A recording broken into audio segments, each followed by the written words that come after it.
Nosotros presentamos la película, fue el estreno mundial y justo apenas se acabó la película, pues se acabó el festival y más o menos hubo como un mandón a parar ese mismo día del gobierno para cerrar, empezar a cerrar todo. A quien escuchaste en el inicio de este episodio es Jorge Navas, director de cine de la ciudad de Cali, Colombia.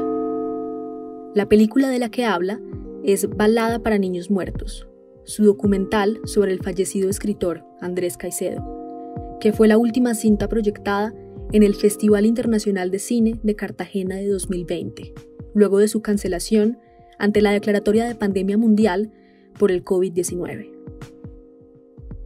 En la noche de ese mismo día, que además era viernes 13, a las afueras de un lugar llamado Café Lunático, lo entrevistamos en medio de una incierta tranquilidad.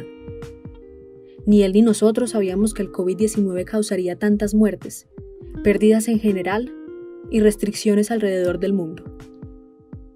Y aunque bromeamos algo por fuera de micrófonos sobre el apocalipsis y la paranoia, había dos preguntas tácitas que se nos cruzaron por la mente. ¿Qué pasará con nuestro cubrimiento periodístico del Fixi? ¿Qué pasará con la película que veía la luz y se queda sin espacios para ser proyectada? Como que la película siempre estuvo en un borde ahí medio apocalíptico porque la sensación era muy rara de estar corriendo, de volverse para encerrarse en la ciudad en la noche, como que se estaba acabando el mundo, más o menos era esa sensación. Corre la cinta. Dejamos rodar la historia completa. Tercera temporada, Fixi 60. La edición incompleta. Hola, le doy la bienvenida a Jorge Navas, Corre la cinta. Jorge, muchísimas gracias por estar con nuestros oyentes y por este equipo que en medio de una pandemia te está entrevistando. Muchas gracias. No, gracias a ustedes por el interés en esta entrevista. Me parece delicioso poder hablar con ustedes. Queremos empezar haciéndote una pregunta que tiene que ver justamente con tu película que se titula Balada para Niños Muertos, que está concentrada en la vida, obra y los amigos y la familia de Andrés Caicedo. Pues esta película logra mostrarnos esa obra de Caicedo que no son los libros publicados, los guiones, los cuentos de su primera etapa, pero particularmente en esos guiones de Caicedo hay mucha apocalipsis. Y ahora estamos como ante el riesgo de este apocalipsis por el virus. ¿A vos qué opinión te merece estrenar tu película en este contexto? No, yo creo que fue el mejor estreno posible sin haberlo planeado. Pues primero ya era mágico saber que en el festival donde íbamos a estrenar la película, una película donde se habla de unos guiones que Andrés Caicedo quería vender en Hollywood a Roger Corman y su sueño era conectarse con Roger Corman y nunca lo encontró y eso le generó una crisis existencial profunda también, el no poder vender esos guiones, no poderse como instalar en ese universo donde él quería. Y eso fue como una crisis fuerte para su muerte posterior, pero el hecho de que estrenaran la película en este festival en el que venía Roger Corman y que seguramente Roger Corman iba a estar sentado en esa sala viendo la película del chico que 47 años atrás fue a buscarlo a Los Ángeles, era ya mágico y fue una coincidencia, ¿no? Porque en ningún momento pues era muy raro que invitaran a Roger Corman a Cartagena y sucedió, entonces eso ya era mágico. Después pues son los 60 años del Festival de Cine, que era como una obligación retrospectiva de nostalgia, y pues como que Luis Ospina acaba de morir también, está como en el ambiente como dentro de los amantes del cine, como esa ausencia y una ausencia fuerte. Y pues que esté Luis en los 60 años también en esta película y en donde estaba Roger Corman y Roger Corman era el productor de Serie B y de estas películas de ciencia ficción como aterradoras, de zombies, de pandemias, de monstruos que salen de la nada. Entonces, haber hecho que la película fuera casi que la película clausura del festival, porque apenas se acabó la película, la gente empezó a prender los celulares y empezaron a ver que las noticias de que se cancelaba el festival. y se canceló por una pandemia mundial. Era muy loco porque parecía como una situación de una película de Roger Corman, como unos cineastas encerrados en un teatro o en un festival de cine que están cancelados y en el teatro hay gente con máscaras. Eran imágenes surrealistas, ¿no? Entonces digamos que todo ese contexto es muy interesante y muy simbólico y muy rico. Se presentó un viernes 13, la película estrenó un viernes 13, que es como la película de terror viernes 13, y a las 12:30 del día, que era la hora en que funcionaba el Cineclub de Andrés Caicedo, siempre los sábados. Entonces había como una cantidad de simbolitos y cositas ahí que fueron muy poderosos, y entonces a mí eso me tiene pues muy contento, como que hay una sincronicidad muy bacana alrededor de la película, y creo que también lo más importante es que la gente como que se conectó mucho. He recibido muy buenos feedbacks, muy honrados de la gente que me lo dice y muy emocionados, que eso pues me hace muy feliz también. Es muy satisfactorio que eso suceda. Hay un país que tiene miedo, hay un mundo que está atendiendo de una manera desmesurada a todo lo que está ocurriendo alrededor de este virus. Se cancelan funciones, Cine Colombia canceló todas sus funciones a nivel nacional, eventos públicos, se canceló el FIXI. Pero pues a Andrea Natalie, que estaba viendo esta entrevista ahorita antes de venir a conversar con vos, hicimos con una lluvia de las preguntas, nos decía como que al fin de cuentas, dentro de todos los contextos posibles, incluso en este apocalíptico, a uno le dan ganas de decir casi que irresponsablemente: menos pandemia, menos paranoia y más cine, ¿no? Ajá. Sí, obvio, como que uno no sabe los niveles de paranoia, uno no sabe si creer, si no creer, si asustarse, si ir a encerrarse a la casa o si salir a tomarse un trago y nosotros de rumba y el mundo se derrumba. Esa era la siguiente pregunta, pero ahorita lo tomamos. Nosotros de rumba y el mundo se derrumba, es muy loco, ¿no? Y pues sobre todo la situación de terror, es que a mí me asombra, es como ese paisaje de terror que hay. Y pues que está muy vinculado a la película también, ¿no? Como a hablar del terror y el cine de horror y la paranoia mundial y lo que se refleja en ese cine de género, ¿no? Hay que retomar ese guiño de Todo comenzó por el fin, mientras pues Luis Ospina y todo el combo de Hollywood estaban haciendo cine, ese cine pues del que vos sos hijo. Pues el cine siempre ha estado ahí, a pesar de que el mundo se esté derrumbando, pues finalmente siempre ha estado el deseo de ver y el deseo de gente como vos que ve y hace. Entonces pues por eso justamente, a pesar de toda esta paranoia, estamos aquí conversando. Terminaste vos como metiéndote como muy pocos a la vida de la obra y a la familia, sobre todo a la familia de Caicedo. Yo creo que esa es una de las más poderosas revelaciones de Balada para niños muertos. Nos mostrás un Andrés Caicedo que ni siquiera Alberto Fuguet nos pudo mostrar en su libro. Hablemos de todo ese proceso de los álbumes familiares, de hablar con las hermanas de Caicedo, que pues debió ser muy difícil poder conversar con ellas con tantas polémicas que hay alrededor de los derechos de autor, de la obra que se publica, de la que no se publica. Pues digamos que el principal desafío era hacer un documental más sobre un personaje el que supuestamente ya se sabe todo. Entonces dice, otra vez hablando de este man, dejen descansar al muerto, dejen morir al muerto.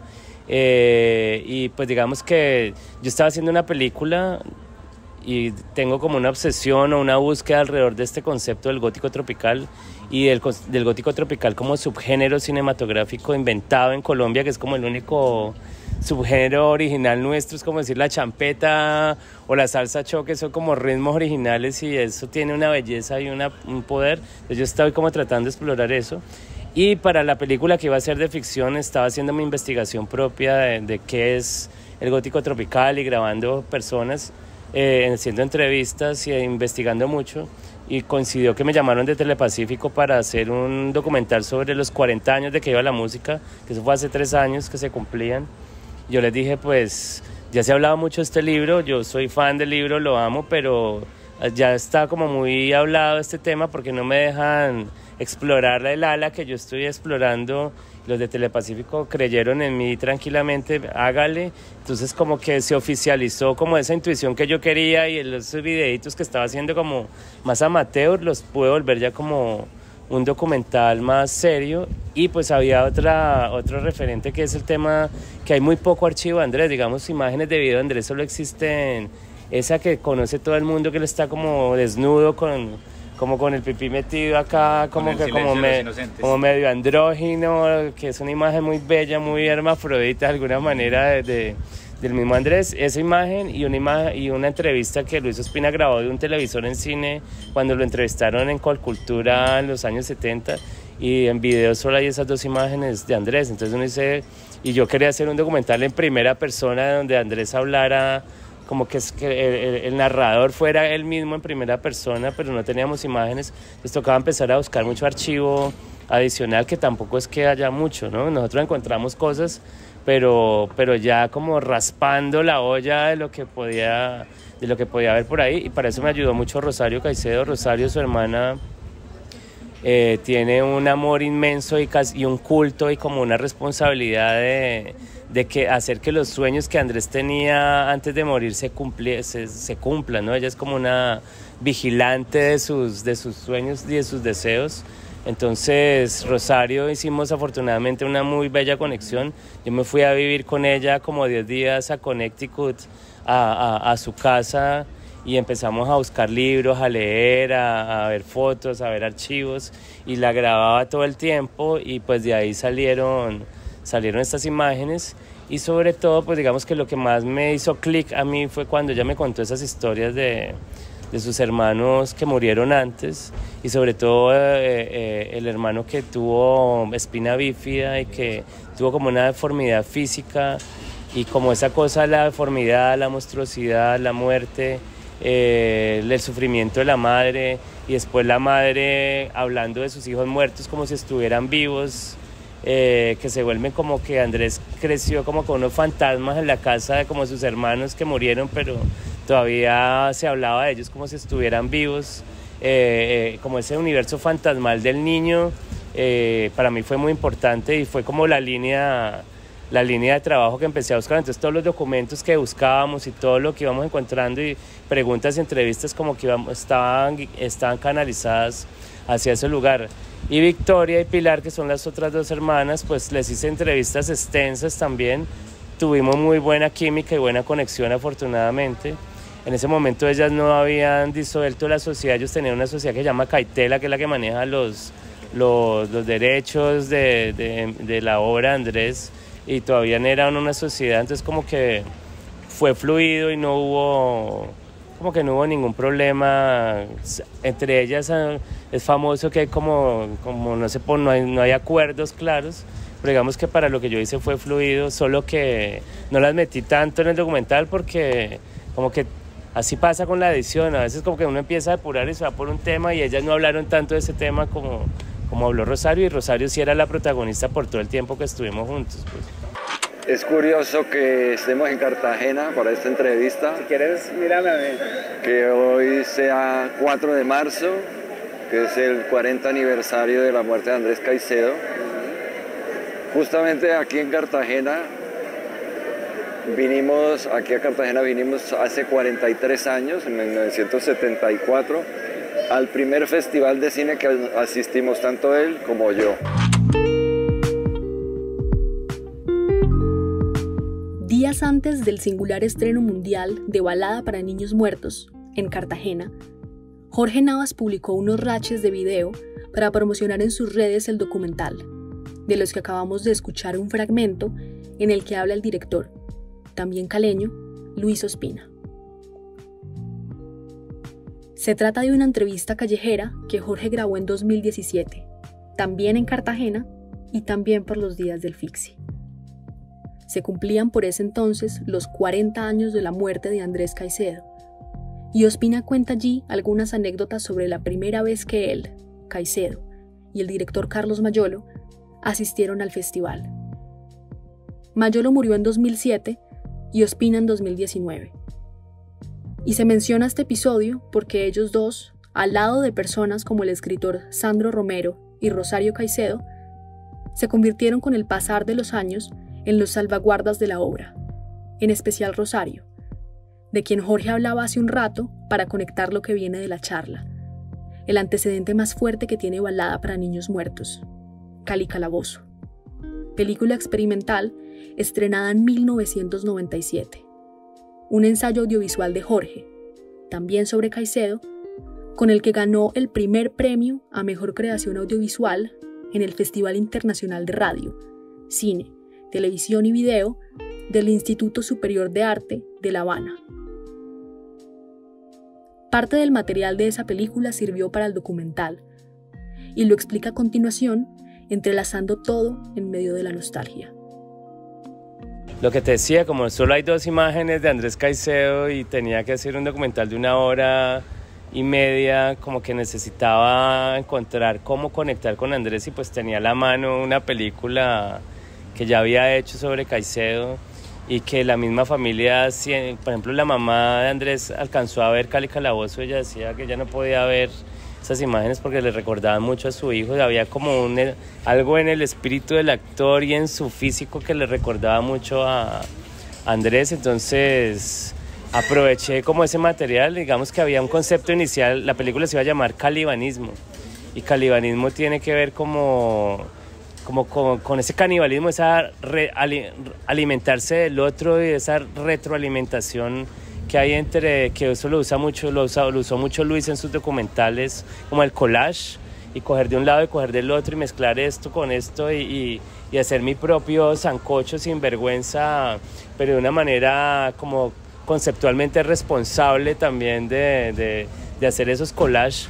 Entonces pues como que me sentí libre, lo necesitaba y me pareció un buen recurso, y estaba como que también en ese concepto de collage, y así apareció el montaje, y pues fue como orgánico, no sé, fue como una decisión de mostrar otro Caicedo, y extrañamente yo siento que se fusiona muy bien ese Andrés Caicedo de ficción mío de los años 90 con las imágenes reales de él y como con la literatura. Ahí creo que termina como cuajando bien todo ese Frankenstein. Habían otros recursos en donde se podían conocer mejor a Caicedo, y que solo pues ese ojo privilegiado del documental nos puede mostrar, que son los tachones en sus manuscritos. Hubo un esfuerzo muy brutal por mostrarnos inclusive hasta de manera animada su caligrafía. Háblanos de ese proceso. Pues primero es apasionante ver los documentos originales que tiene Rosario y que tenían las hermanas, y ver cómo esa cosa obsesiva, compulsiva de Andrés Caicedo, que colocaba la hora, colocaba distintos nombres a las cosas, los tachaba, los recorregía, los borrones, las copias que sacaba tan juiciosamente de todo lo que escribía. Pues estar cerca a ese material es fuerte, es poderoso, y sobre todo ver las versiones, porque por ejemplo en el documental sale una versión de final de que iba la música que no es conocida. Entonces ahí encuentra uno como unas facetas nuevas, muy bellas y muy poderosas, y con Juan Manuel Betancourt, que fue el diseñador gráfico, pues como que nos proponíamos también explorar al máximo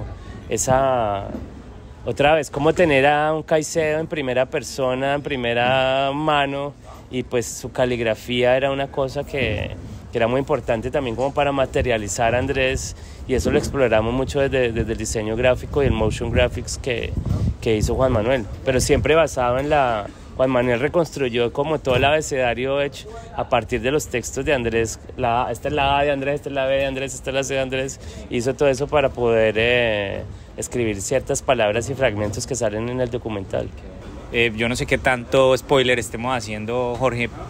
Tiene que ver con el color y con el blanco y negro en la película. ¿Cómo lograste esa decisión para generar todo ese montón de atmósferas a través de esas decisiones del color? Pues digamos que fuimos haciendo ese guión como en la marcha. Yo tenía como una intuición de qué era lo que quería hacer y para dónde iba el documental. Y con Sebastián Hernández, que es el editor, como que íbamos haciendo ensayo y error, y tratando de encontrar una estructura que nos funcionara. Nos perdimos como los primeros 6 meses. Después tuvimos una versión, se la mostramos a los amigos y nos destruyeron, nos volvieron papilla, quedamos súper deprimidos, paramos como 10 meses y después retomamos, y pues digamos que no habían decisiones como tan concretas, sino que se iba armando, era como una escultura que íbamos ahí quitando un pedacito, otro pedacito y armándolo, y terminó siendo ese collage que tiene muchas cosas, más esa música que hizo Jorge Borja, que es increíble. Y pues digamos que yo vengo también de un trabajo mucho en videos musicales, en publicidad, en otras cosas, entonces como que uno termina mezclando un poco de todo. Otra vez, en esa idea de collage hay 1000 formatos ahí metidos, hay 1000 atmósferas, 1000 estilos ahí metidos. Y había otra cosa que hace 10 años yo me compré una cámara 5D Mark II, una cámara pues así chiquita. Yo dije, yo esta cámara me la compro para hacer una película yo solo. Y ya ahorita que hice el documental, pues ya era una cámara vieja y yo quería hacerlo yo solo y lo hice yo solo. O sea, yo hice la dirección de fotografía, yo hice el sonido, yo hice la entrevista, yo hice el transporte. Solo en Cali tuve como apoyo de a veces un productor y un sonidista, pero pues también rodé en Bogotá y muchas cosas las hice solo, y en Estados Unidos todo lo hice solo y era una delicia para mí. Yo me iba con mi maletica y mis 4 cositas y quería como hacerlo y sin ninguna pretensión tampoco. Pues yo dije, voy a hacer esto lo que mejor me pueda, pero sin esperar nunca como, no, esto tiene que estar en el Festival de Cine de Berlín y si no está en Berlín soy un imbécil, sino que, porque a veces la gente se pone como unas cosas de unas autoexigencias muy altas y yo dije, no, pues voy a hacerlo sabiendo que yo no soy fotógrafo, que mi manejo técnico no es el mejor, pero quería yo eso dármela. Me fui para Los Ángeles a grabar el pájaro, a grabar el árbol, a grabar la fachada del cine como jugando, ¿no? Como que necesitaba volver a jugar con mis propios elementos y fue un placer hacerlo. Jorge, con todo ese proceso de montaje como tan accidentada, que me imagino fue algo muy loco, hay una pregunta que uno siempre se hace como cuando estás realizando algo y es ¿qué sí queda y qué no queda? Y en especial vos con tanta información y tanto archivo. Entonces como que más allá del hilo narrativo, ¿qué fue lo que decidió? ¿Qué queda y qué no queda? El problema es que Andrés Caicedo fue tan interesante, es como una cebolla porque hizo literatura, cuentos, poesía, teatro, novela, escritura de guiones, crítica de cine, una correspondencia gigantesca que dicen algunos que es la parte más interesante de la obra literaria de Andrés y ni siquiera está publicada. Era un gran gestor cultural, cineclubista, tenía una revista de cine, entonces era un personaje que manejaba muchas facetas y uno quiere empezar a hablar de todas esas facetas y lo que nos tocó fue empezamos a hacer eso y se nos volvió un monstruo de documental con 1000 patas y 1000 aristas y 1000 tramas y subtramas. Entonces nos tocó empezar a quitar hasta dejar solo como cine, serie B, tragedia y relación con infancia, y eso fue lo que nos, ya como por agotamiento que no nos encontrábamos, fue saliendo solo y se fue depurando en el trabajo de edición en el tiempo, ¿no? Que eso es como coger una badea, esa es con la que sacan oro y darle, al final queda un poquito y ese es el montaje final, ¿no? Entonces, sí, es como procesos que son a veces difíciles de explicar y uno lo va depurando en el camino, en el ensayo y error y en el agotamiento. ¿Cuánto tiempo fue? Yo creo que en general editamos como 10, 11 meses, si sumamos todo el tiempo, que es un resto. Es un resto, sí. Jorge, agradeciendo tu generosidad en estos días de apocalipsis y paranoia, quería cerrar justamente retomando la sensación inicial de esta entrevista. Tiene que ver con qué modelo diferente que no sean las salas se están explorando en estos momentos para ver si mientras todo esto pasa, pues la película le llega al público, que es donde debe estar. No sé, es que está tanta incertidumbre, pues digamos que lo interesante es que hay como distribuidores que están interesados en la película y nos están haciendo unas propuestas muy bacanas que todavía no sé como cuál es la que va a quedar, pero ya esas propuestas empiezan a estar enfocadas en el nuevo contexto mundial, ¿no? Entonces, pues no te lo puedo decir ahora claramente, pero sí estamos trabajando en un panorama apocalíptico y negativo en donde podamos llegarle a las personas, que la gente la pueda ver en su computador, que no es la condición ideal, pero que la pueda ver en un televisor en su casa de una manera muy fácil. Digamos que ese es un poco el objetivo, pero pues primero tenemos el sueño de que vaya a otros festivales y que ojalá salgan salas de cine, pues, pero si está todo muy incierto, no se sabe cuántos meses va a seguir esto, entonces ahí como que hay que ir reaccionando al día a día a ver qué pasa y a ver qué estrategias empieza a tomar el cine mundial en general, ¿no? Jorge Navas, director de cine, muchas gracias por estar con nosotros en Corre la Cinta, hablando de Balada para Niños Muertos, película que pues esperamos ver pronto en las salas de cine y bueno, y si no ven todos los modelos de reproducción posible en esta época. Gracias. No, gracias a ustedes ahí por el apoyo y por ayudarnos a rotar. Como decía Andrés Caicedo, somos muchos, sin comunica el dato. Oye, gracias. Hablamos de nuevo con Jorge 4 meses después. Quisimos actualizar este episodio sobre lo ocurrido luego de nuestro cubrimiento del FICSI. Le preguntamos qué había pasado con el documental en estos meses. Esta vez nos tocó hacerlo a distancia, sin rones ni cervezas en la mesa, en un ambiente pasteurizado y a través de notas de voz de WhatsApp. Desde su encierro, no ocultó su malestar por toda la pausa e incertidumbre que vive con su película.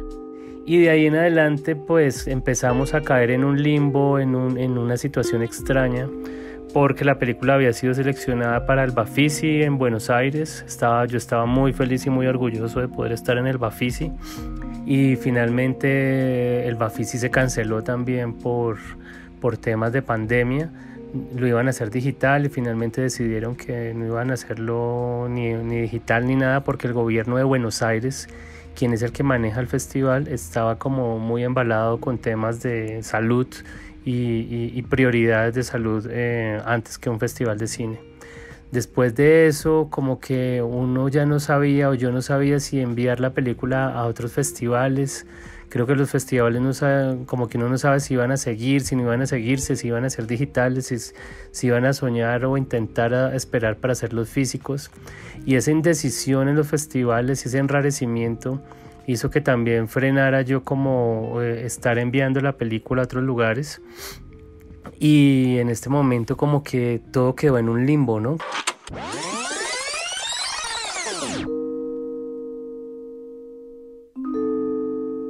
Corre la Cinta somos Daniela Henao, David Londoño y Luisa Fernanda Orozco, quien les habla. Nuestros editores generales son Sara Mesa y Alejandro González Ochoa, quien además realizó este episodio. Esta temporada cuenta con el apoyo de Anderson Gaviria y de la URBE, Laboratorio de Periodismo de la Universidad de Antioquia.